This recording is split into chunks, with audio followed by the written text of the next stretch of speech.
Бурхан энэ оршихуйг бүтээсэн бол хэн Бурханыг бүтээсэн юм бэ? Сүнс дахин төрөхийн тулд хэр хугацаа зарцуулдаг бол?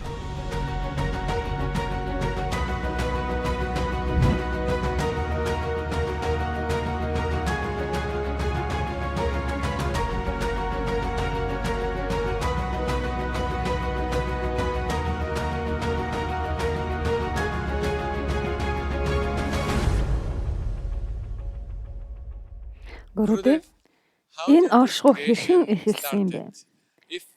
Бурхан энэ оршихуйг бүтээсэн бол Бурханыг хэн бүтээсэн бэ? Бурхан гэж яг юу вэ? Сонсдоо. Константин өөрчлөгддөггүй. Бүтээгдэггүй маш тогтвортой нэг зүйл байдаг. Тийм үү? Энэ бол бүх оршихуйн үндэс. Хэрэв та надаас энэ оршихуйн эхлэл юу вэ гэж асуувал би танаас өөр асуулт асууна. Бөмбөг хаанаас эхэлдэг вэ? Теннисний бөмбөгийг аваад үзтээ эхлэл нь хаана байх вэ? Үүнтэй л адилхан. Тэгэхээр энэ ертөнц бол хоосон үзэгдэл. Зэрэглээ хэрхэн бүтээгдсэн бэ гэж асуухтай адилхан. Зэрэглээ зүгээр л гараад ирдэг. Хинч бүтээдэггүй. Зөв үү? Солонгоч мөн адил. Хоосон үзэгдэл. Тэгэхээр хоосон үзэгдэл гэж хэлэх нь зөв. Нар жаргаж, мандаж байгаа мэт харагддаг.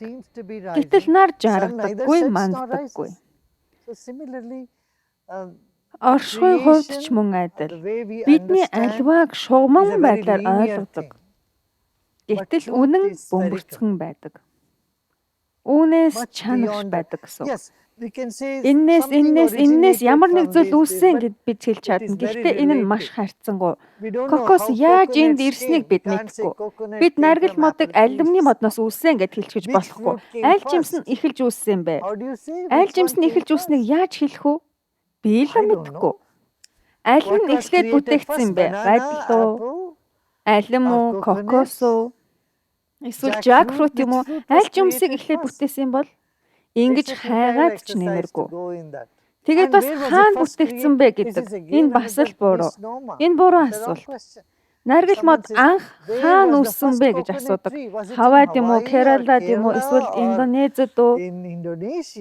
Анхны наргил мод хаана үүссэн бэ гэдэг. Бид яагаад үүнийг ямар нэг газар хамруулна гэж кокосын мод хаасайгүй нэгэн зэрэг үүссэн байж болно штэ. Хава хааж байгаа юм. Гэтэл бүх амтан ургамлын аймгийн үүслийг олох хэрэгтэй. Африк твээс шувуу авч ирсэн гэд хэлчихэж болохгүй. Антропологчид хүний төрөл зүйлийн гарал үүслийг олох гэж хичээдэг шиг. Тэгээд тэд хүн Африк төдөөсч дэлхийн өнцөг булан бүрт тархсан гэдэг. Гэтэл бүх зүйлийг яг ингэж үүссэн гэд хэлчихэж болохгүй. Яагаад бид бөмбөрцөг байдлаар өөрөөр сэтгэж болохгүй гэж бүх зүйл хаасайгүй нэгэн зэрэг үүссэн байж болно.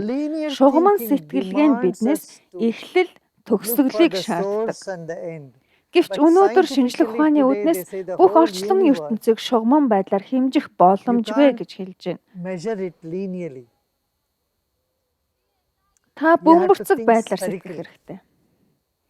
Хүн бүрийн хэрхэн ухах нь урьдчилан тодорхойлогдсон байдаг. Тийм ээ. Тийм. Хорвоог хэрхэн орхих нь тодорхой байдаг. Энэ нь төрхөөс тодорхойлогдсон байдаг. Гэвч амьдрал уурцсах нь дээд хүчнээс хамаардаг. Пурануудад энэ тухай олон түүх байдаг. Маркандея хүү ердөө 16 наслах байсан. Гэхдээ хорвоо ертөнцийн эзэн Шива бурханд залбирч насаа уртсгсан байдаг. Тэгэхээр ийм олон тохиолдол байгаа.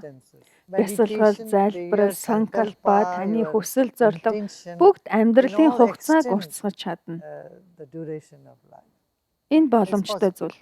Гүрүүдэв өвөг дээдсүүд маань нэгэнт төрлөө авсан бол биднийг хэрхэн адилсалдаг вэ? зарим сэтгэлдлүүд хэсэг хугацаанд байж айдас эвэл өгдөг.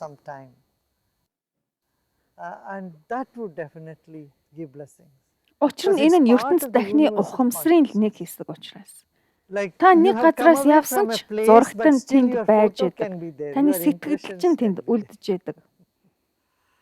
Тэгээд хүмүүс таны зурагтай холбогддог, тийм үү? Гүрүүдээ сүнс дахин төрөхөд хэр хугацаа шаарддаг вэ? Шалгуур байхгүй, цаг хугацаа гэж байхгүй.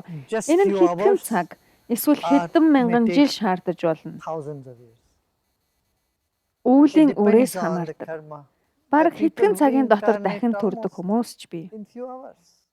Хэрхэн дараа төрөлтөө биелээгүй хүчтэй хүслээ тээж төрөхгүй байх вэ?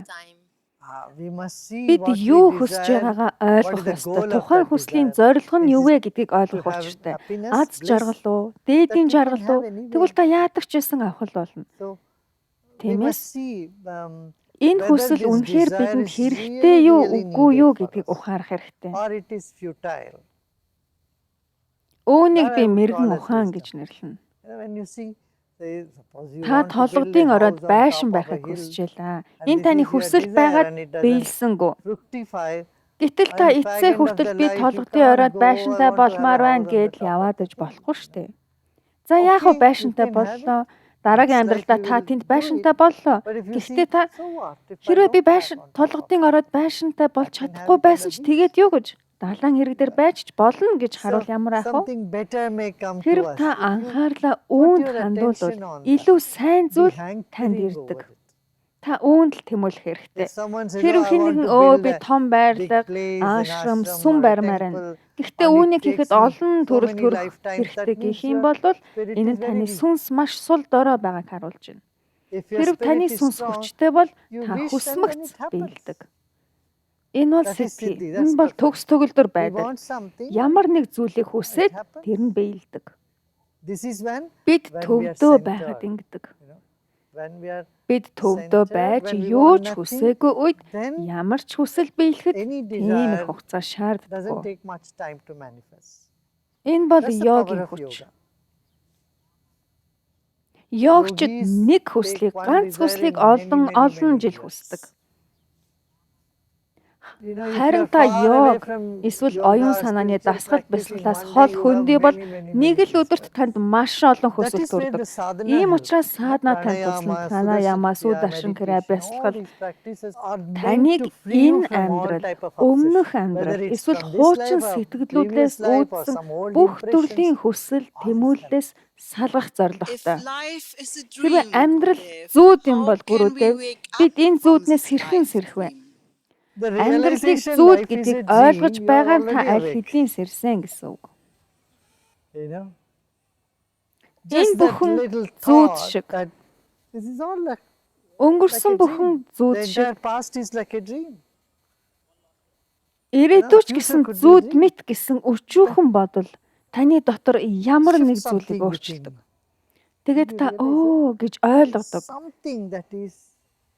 Бидний амьдардаг төр зүрийн ертөнцөөс чанагш ямар нэг зүйл. Үл өөрчлөгдөх тэр зүйл бүхний орших нөхцөл мэт ойлгох. Энэ ухаарал танд төрдөг.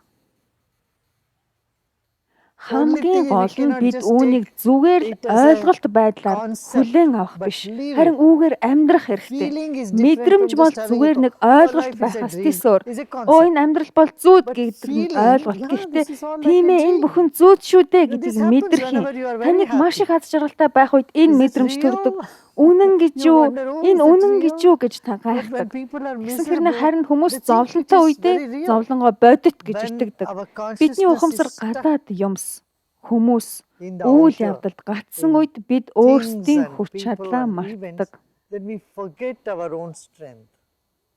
Үзэгчийн хүчийг мартдаг.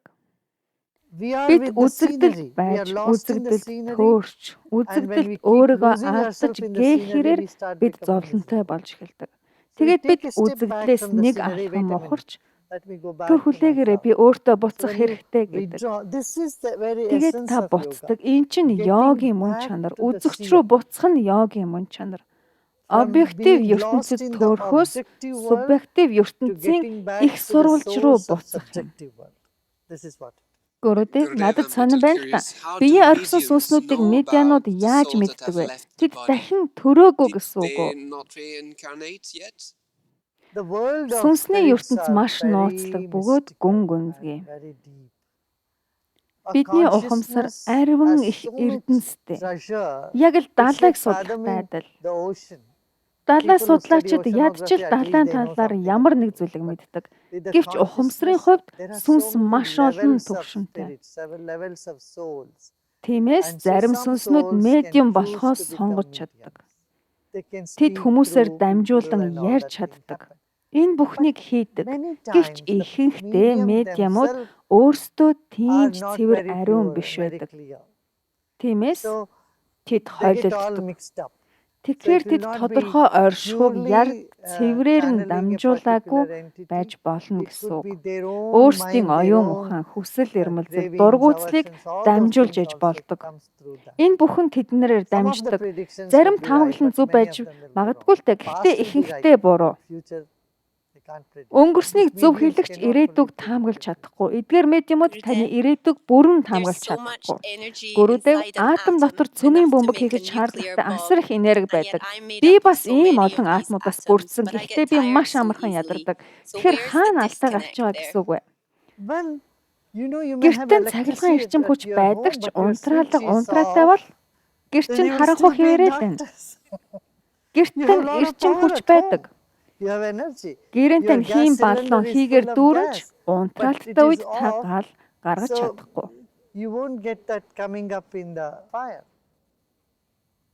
Та өөрөө энерги, тэгээд энерги хэрхэн ашиглахаа мэдэх хэрэгтэй. Гүрдэв дан инх тайван хоёр хоёулаа зэрэгцэн оршдог. Гэвч бид үргэлж инх тайвны төлөө хичээж инх тайвны төлөө байдаг. Эдгээр хүчин чармаатууд дэмий хоосно. Учир нь бид дайн гэх мэт сөрөг зүйлсээс зугтаж чадахгүй чинь амьдралын нэг хэсэг шүү дээ. Зөвөө зөв. Усны мөн чанар нь доош урсах. Тийм үү? Усыг усан оргилуураар оргилуулан дээш гаргаж болно. Хэдийгээр дээш гарсан ч мөн чанараараа доошоо л унана. Үүний адилаар хүний мөн чанар нь аз жаргал амар амгаланд тэмүүлэх. Хэн нэгэн яагаад дайнд явд юм бэ? Учир нь тэд амар тайвныг хүссэндээ л тэр. Тэд элбэг хангалууныг хүссэндээ тэр. Тиймдээ л дайнд явдаг. Тэд сэтгэлийн амар амгалангаа алдахаас айж дайнд явдаг. Бидний мөн чанар амар амгаланд аз жаргалд тэмүүлэх байдаг. Үүнийг хинч зогсоож чадахгүй. Гал үргэлж өөдөө дүрлзэх мөн чанартай шиг.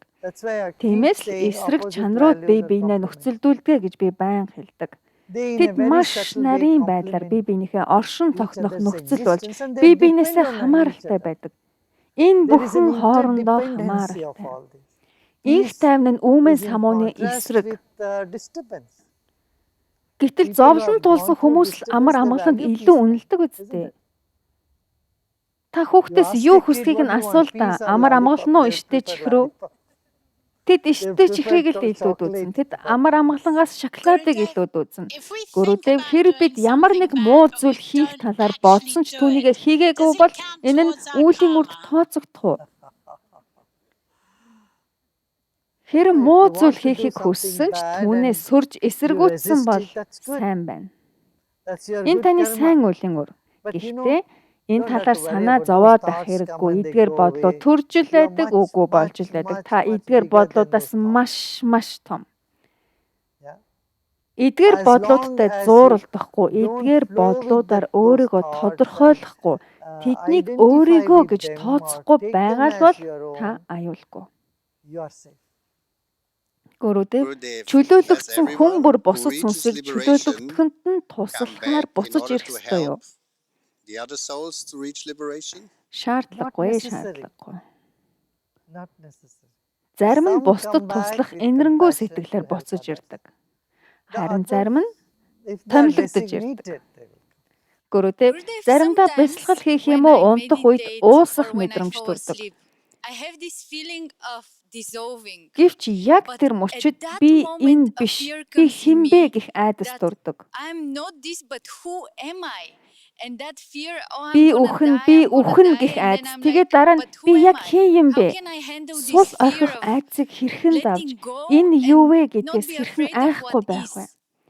Энэ оюун санааны зам, зөвлөгч, багш, мастер чухал.